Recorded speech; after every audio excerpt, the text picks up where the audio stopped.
Industrial society and social change. तो देखिए, ये जो पीरियड था जिसमें लिबरल्स, रेडिकल्स और कंजर्वेटिव्स जो पॉलिटिकल ट्रेंड्स देखने को मिले, इसने एक नया जो है टाइम जो है यूरोप के अंदर उसका साइन जो है दे दिया था। It was a time of profound social and economic change.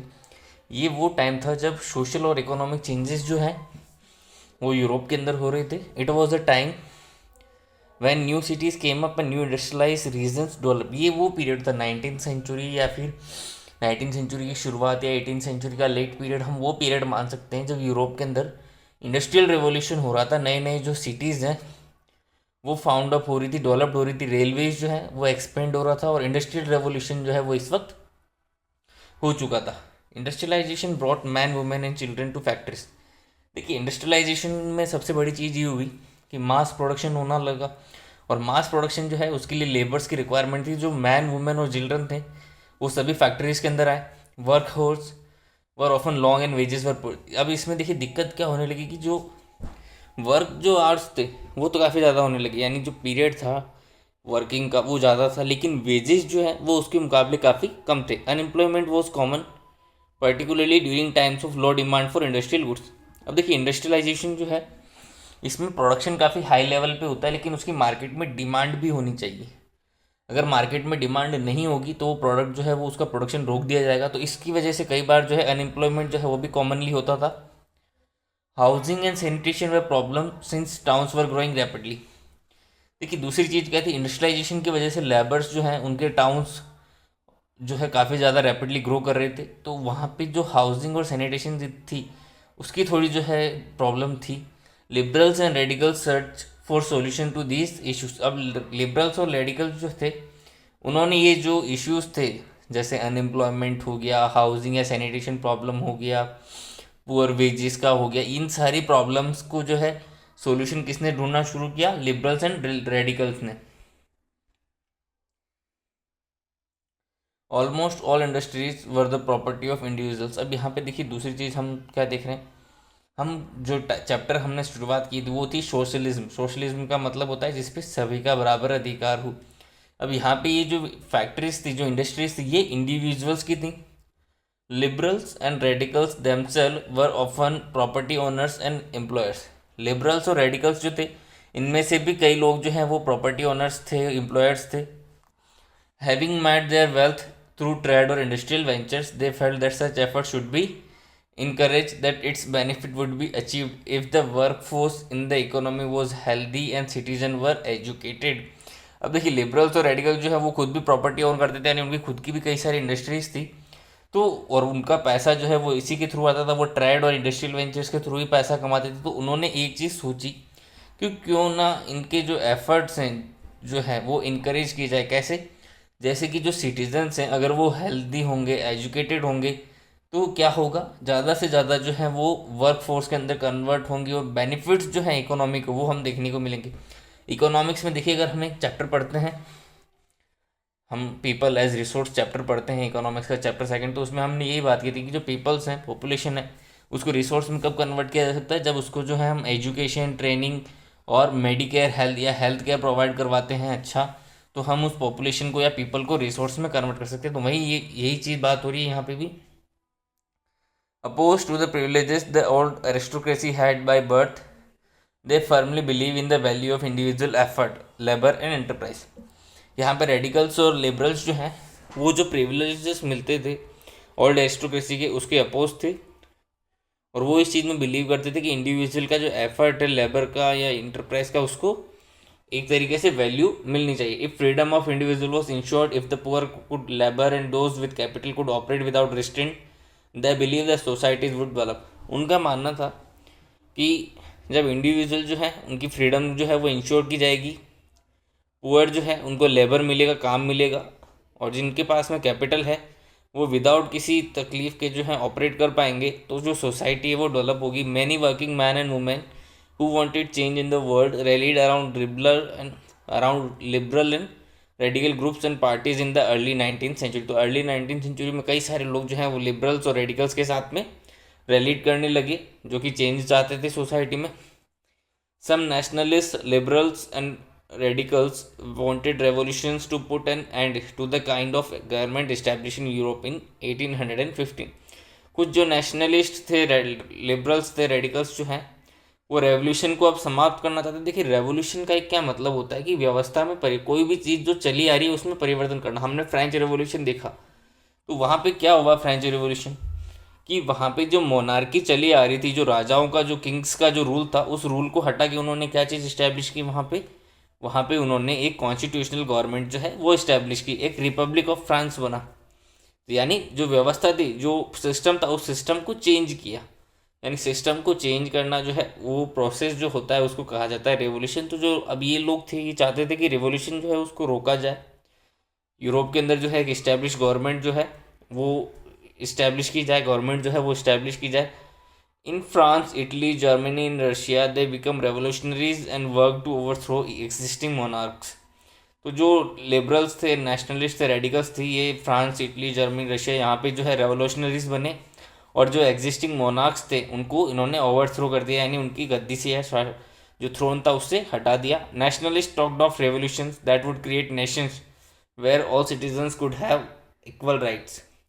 जो नेशनलिस्ट जो हैं वो रेवोल्यूशन की बात करते थे कि एक ऐसे नेशन को क्रिएट किया जाए जहाँ पे सारे जो सिटीजन्स हैं उनके इक्वल राइट्स हों।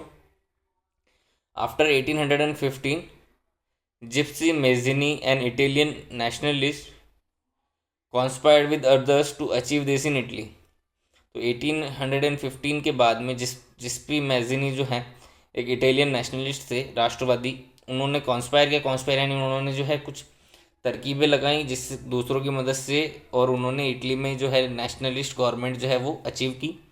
Nationalist elsewhere including India. Next जो है हमारा वो है the coming of socialism to Europe, यानी यूरोप के अंदर सोशलिज्म किस तरीके से आया। Perhaps one of the most far reaching vision for how society should be structure was socialism. जो सबसे मोस्ट जो फार रीचिंग यानी सबसे दूर तक की जो सोच है सोसाइटी के बारे में, सोसाइटी कैसी होनी चाहिए या इसका स्ट्रक्चर कैसा होना चाहिए, वो होती है सोशलिज्म पे base. By the mid 19th century in Europe socialism was the well known body of ideas that attracted wide spread attention. Europe के अंदर मिड 19th सेंचुरी यानी 1850 के आसपास जो सोशलिज्म जो है वो एक वेल नोन बॉडी आइडिया था लोगों के माइंड में। Socialist were against private property and so it as the root of all social ills of the time. देखिए सोशलिज्म हमने बात की थी, यानी किसी भी चीज़ पे सबका बराबर अधिकार हो। तो सोशलिस्ट जो है वो किस चीज़ के खिलाफ थे? प्राइवेट प्रॉपर्टी यानी किसी की निजी संपत्ति के खिलाफ थे। वो मानते थे कि यही जो है सारे की सारी बीमारियों की जड़ है। वाई, क्यों वो ऐसा मानते थे? Individual on the property that gave employment but the property were concerned only with personal gain and not with the welfare of those who made the property productive। देखिए क्यों ये खिलाफ थे प्राइवेट प्रॉपर्टी, क्योंकि जो इंडिविजुअल्स जो हैं जो ऑन करते थे प्रॉपर्टी को, वो एम्प्लॉयमेंट तो देते हैं, रोजगार तो देते हैं, लेकिन उनका सिर्फ और सिर्फ एक कंसर्न होता है और वो होता है ज़्यादा से ज़्यादा प्रॉफिट कमाना। लेकिन उन लोगों की तरफ वो कुछ भी ध्यान नहीं देते हैं जो कि उस प्रॉपर्टी को प्रोडक्टिव बनाते हैं, यानी जो लेबर्स हैं उनकी तरफ वो कुछ भी ध्यान नहीं देते। So if society as a whole rather than single individual control property, more attention would be paid to collective social interest। तो ये चाहते थे कि अगर किसी इंडिविजुअल की बजाय अगर कोई सोसाइटी जो है वो कंट्रोल करेगी प्रॉपर्टी को, तो ज़्यादा अटेंशन जो है वो दिया जाएगा कलेक्टिव सोशल इंटरेस्ट के ऊपर। तो socialist wanted this change and campaign for it. तो सोशलिस्ट जो है वो इसके लिए कैंपेन करते हैं, इसके अंदर चेंज लेके आते हैं। How could a society without property operate, what would be the basis of socialist society. तो यहाँ पे बात हो रही है कि विदाउट प्रॉपर्टी जो है किस तरीके से सोसाइटीज ऑपरेट करेंगी। तो socialist had different vision of the future. तो जो सोशलिस्ट जो है उनका एक डिफरेंट विजन था फ्यूचर को लेकर। Some believed in the idea of cooperatives. कुछ जो सोशलिस्ट थे वो किस आइडिया में बिलीव करते थे? कोऑपरेटिव्स में। Robert Owen 1771 to 1858 a leading English manufacturer sought to build a cooperative community called New Harmony in Indiana, USA। यहाँ पे जो बात हो रही है कि जो रॉबर्ट ऑन है वो एक नया जो कम्युनिटी कोऑपरेटिव जो है उसका फाउंडेशन करते हैं। क्या नाम दिया जाता है उसको? New harmony in Indiana. Indiana जो है ये एक जगह है यूएसए में, उसके ऊपर कोऑपरेटिव का मतलब होता है लोगों के सहयोग से, ट्रस्ट जो है उसके थ्रू जिनका फॉर्मेशन होता है। Other socialist felt that cooperatives could not be built on a wide scale only through individual initiative. दूसरे जो सोशलिस्ट हैं वो ये मानते थे कि जो कॉपरेटिव्स हैं ये वाइड स्केल पे नहीं बनाए जा सकते हैं इंडिविजुअल के इनिशिएटिव के बिना। They demanded that government encourage cooperatives. तो उन्होंने डिमांड किया कि जो गवर्नमेंट है वो इनकरेज करे कॉपरेटिव्स को। In France for instance Louis Blanc wanted the government to encourage cooperatives and replace capitalist enterprise. तो फ्रांस के अंदर लुइस ब्लैंक जो है उन्होंने गवर्नमेंट से ये मांग की कि जो कॉपरेटिव्स हैं उनको इनकरेज किया जाए और उनको रिप्लेस कर दिया जाए किससे, कैपिटलिस्ट एंटरप्राइज। कैपिटलिस्ट यानी जो लोगों के पैसे से जो चल रही थी चीज़ें, जो इंडिविजुअल्स के जो चल रहे थे, उसकी जगह किसको लाया जाए, अब कॉपरेटिव्स को। These cooperatives were to be associations of people who produce goods together and divide the profit according to the work done by members. ये कॉपरेटिव्स किस बेसिस पे चलते थे, ये कॉपरेटिव्स उन लोगों के एसोसिएशंस होते थे जो गुड्स को साथ में प्रोड्यूस करते थे और उसके बाद में जो प्रॉफिट होता था उसको भी सभी मेंबर्स में डिवाइड कर दिया जाता था। Karl Marx 1818 to 1883 and Friedrich Engels added other ideas to this body of argument. Karl Marx और फ्रेडरिक एंगल्स ने जो है ये जो आर्गूमेंट था सोशलिस्ट वाला कॉपरेटिव, इसके अंदर कुछ नए आर्गूमेंट्स जो हैं उन्होंने कुछ नए आइडियाज़ जोड़े। Marks argued that industrial society was capitalist. Marks जो है उन्होंने ये आर्ग्यू या फिर ये बात कही कि जो इंडस्ट्रियल जो सोसाइटी है वो कैपिटलिस्ट है। Capitalist on the capital invested in factories and the profit of capitalist was produce by workers. इनका क्या कहना था कि जो कैपिटलिस्ट हैं वो लोग जो है ऑन करते हैं फैक्ट्रीज़ को, पैसा जो है इन्वेस्ट करते हैं उसके अंदर और उसके बाद में जो प्रॉफिट होता है वो प्रॉफिट भी अपने पास रख लेते हैं। जबकि वो प्रॉफिट या जो है वो किसके द्वारा प्रोड्यूस किया जा रहा है, वर्कर्स के द्वारा, यानी वर्कर्स को ज़्यादा कुछ बेनिफिट नहीं होता है। The condition of workers could not improve as long as this profit was accumulated by private capitalist. उनका कहना था कि ये जो कंडीशन है वर्कर्स की वो तब तक इम्प्रूव नहीं हो जा सकती जब तक ये जो प्रॉफिट है वो प्राइवेट कैपिटलिस्ट से एक्यूमुलेट ना हो। Workers had to overthrow capitalism and the rule of private property. तो वर्कर्स जो हैं उनको ओवरथ्रो करना होगा इस कैपिटलिज्म को और जो प्राइवेट प्रॉपर्टी का जो रूल है उसको। Marx believe that to free themselves from capitalist exploitation workers had to construct a radically socialist society where all property was socially control. तो मार्क्स जो है बिलीव करते थे कि अपने आप को जो लेबर्स हैं अपने आप को कैपिटलिस्ट एक्सप्लॉइटेशन से तब फ्री कर सकते हैं जब वो एक ऐसी रेडिकली सोशलिस्ट सोसाइटी का फॉर्मेशन करें, कंस्ट्रक्शन करें जिसके अंदर सारी जो प्रॉपर्टी वो सोशली कंट्रोल की जाती हो। This would be A communist society. ये एक कम्युनिस्ट सोसाइटी हो सकती है। यहाँ पे देखिए एक नया वर्ड देखने को मिल रहा है, सोशलिस्ट से हम सीधा इस तरफ चले गए हैं communist. He was convinced that workers would Trump in their conflict with capitalist. उनका मानना था कि वर्कर्स जो हैं वो ज़्यादा जो है ट्रम्प यानी विजयी रहेंगे कैपिटलिस्ट से। अगर लड़ाई होती है कैपिटलिस्ट और वर्कर्स के बीच में तो वर्कर्स जो हैं वो ट्रम्प यानी जीतेंगे। A communist society was the natural society of the future. उनका मानना था कि जो कम्युनिस्ट सोसाइटी है वो नेचुरल सोसाइटी है फ्यूचर की। फिर जो है हम बात करते हैं support for socialism.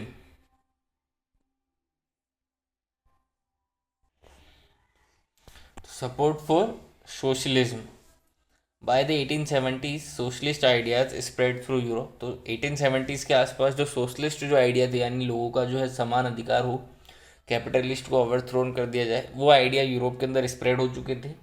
To coordinate their efforts socialist form an international body namely the second international. तो कोऑर्डिनेट करने के लिए आपस में अपने एफर्ट्स को सोशलिस्ट जो है उन्होंने एक इंटरनेशनल बॉडी बनाई जिसका नेम रखा उन्होंने second international. Workers in England and Germany began forming associations to fight for better living and working conditions। तो जो इंग्लैंड और जर्मनी में जो वर्कर्स थे उन्होंने एसोसिएशन बनाए किस लिए, ताकि जो बेटर लिविंग और वर्किंग कंडीशन जो है उनको बेटर किया जा सके, उन मुद्दों पर लड़ने के लिए। They set up funds to help members in time of distress and demand a reduction of working hours and the right to vote. उन्होंने देखिए क्या चीज़ की, सबसे पहले तो उन्होंने एक फ़ंड बनाया। ये फ़ंड जो है जो मेंबर्स थे इन ग्रुप्स के एसोसिएशंस के उनकी हेल्प करने के लिए था डिस्ट्रेस के टाइम पे। साथ ही साथ में उन्होंने डिमांड किया कि जो वर्किंग आवर्स है उनको रिडक्ट किया जाए, उनको कम किया जाए। और दूसरी चीज़ उन्होंने डिमांड की कि उनको राइट टू वोट दिया जाए। हमने देखा था फ्रेंच रिवॉल्यूशन में कि जो राइट टू वोट है वो थर्ड स्टेट में सिर्फ और सिर्फ उन्हीं नेशनल असेंबली का जब फॉर्मेशन हुआ था तो उसमें सिर्फ उन्हीं लोगों को था जिनके पास में प्रॉपर्टी ओन थी। वुमेन्स को और जो नॉन प्रॉपर्टी ओनर मैन थे उनको पैसिव के अंदर या पैसिव सिटीजन्स में रखा गया था। In Germany these associations worked closely with the social democratic party. Germany के अंदर ये एसोसिएशंस जो हैं ये सोशल डेमोक्रेटिक पार्टी के साथ में वर्क करती थी and help it win parliamentary seats, और उसकी जो है पार्लियामेंट्री सीट्स जो है जीतने में मदद करती थी। By 1905 socialist and trade unionist formed a labour party in Britain and a socialist party in France. तो यहाँ अगर हम देखें तो कुछ इंपॉर्टेंट चीज़ हमारे को यहाँ देखने को मिल रही है। पहली चीज़ कि जर्मनी के अंदर जो है सोशल डेमोक्रेटिक पार्टी जो है ये सोशलिस्ट के साथ में वर्क करती थी, और लेबर पार्टी का फॉर्मेशन होता है 1905 में सोशलिस्ट लोगों के द्वारा, सोशलिस्ट और ट्रेड यूनियनिस्ट के द्वारा ब्रिटेन में, और एक सोशलिस्ट पार्टी जो है उसका फ्रांस के अंदर भी फॉर्मेशन होता है। However, till 1914, socialists never succeed in forming a government in Europe. लेकिन 1914 तक सोशलिस्ट जो है वो कभी भी कोई भी गवर्नमेंट का फॉर्मेशन करने में सक्सीड नहीं हुए यूरोप में। Represented by strong figures in parliamentary politics their ideas did shape legislation. लेकिन उनके जो स्ट्रॉन्ग फिगर्स थे पार्लियामेंट्री पॉलिटिक्स में, उसने लेजिस्लेशन जो है उसके आइडियाज़ को थोड़ा सा शेप दिया। But governments continue to be run by conservatives, liberals and radicals. लेकिन जो गवर्नमेंट है वो अब भी किसके द्वारा रन की जा रही थी? कंजर्वेटिव्स, लिबरल्स और रेडिकल्स के द्वारा। देखिए हमने यहाँ पे फोर्थ वर्ड और दिख लिया है, सोशलिस्ट।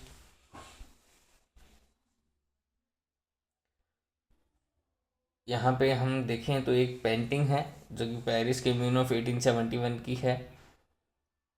ये जो है एक सीन को पोर्ट्रे करती है जो कि एक पॉपुलर अपराइजिंग है पेरिस के अंदर बिटवीन मार्च एंड मई 1871 के अंदर होती है। This was the period when the town council of Paris was taken over by a people's government. ये वो पीरियड होता है जबकि जो टाउन की जो काउंसिल है, कम्युनिटी जो है पेरिस के अंदर, उसको पीपल्स गवर्नमेंट ना जो है उसने टेकन ओवर कर लिया। कंसिस्टिंग, इस पीपल्स गवर्नमेंट के अंदर कौन कौन लोग थे? वर्कर्स थे, ऑर्डिनरी पीपल थे, प्रोफेशनल्स थे, पॉलिटिकल एक्टिविटीज और कुछ अदर्स थे। The uprising emerged against a background of growing discontent against the policies of the French state। ये अपराइजिंग यानी ये आंदोलन या ये क्रांति या दंगा किसके लिए हुआ? ये हुआ क्योंकि जो फ्रेंच जो स्टेट था उसकी पॉलिसीज़ के खिलाफ। The Paris commune was ultimately crushed by government troops but it was celebrated by socialist the world over as a prelude to a socialist revolution. ये जो अपराइजिंग थी इसको गवर्नमेंट ने क्रश कर दिया ट्रूप्स की मदद से, मार्शल लॉ के थ्रू, लेकिन सोशलिस्ट इसको सेलिब्रेट करते थे। The Paris commune is also popular remember for two important legacies. जो पेरिस कम्यून जो है वो दो इम्पोर्टेंट लेगेसीज के लिए जो है रिमेंबर किया जाता। पहली, one for its association with workers, red flag. पहली जो है वो है कि इसका एसोसिएशन जो था वर्कर्स के साथ में। दूसरा है red flag, that was flag adapted by the communards और रेवोल्यूशनरीज इन पेरिस।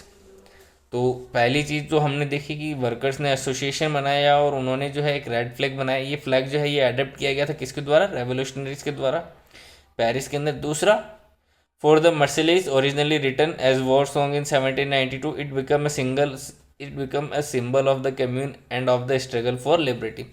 दूसरा, हमने मर्सिलेज के बारे में बात की थी 1792 में जब रेवोल्यूशन हो रहा था तो इसको गाया जाता था एक सॉन्ग के रूप में। तो ये एक सिंबल जो है वो बना कम्यून का। तो ये जो है हमारा पहला पार्ट था जिसके अंदर हमने सोशलिज्म जो है यूरोप में किस तरीके से स्प्रेड आउट होता है उसके बारे में बात की।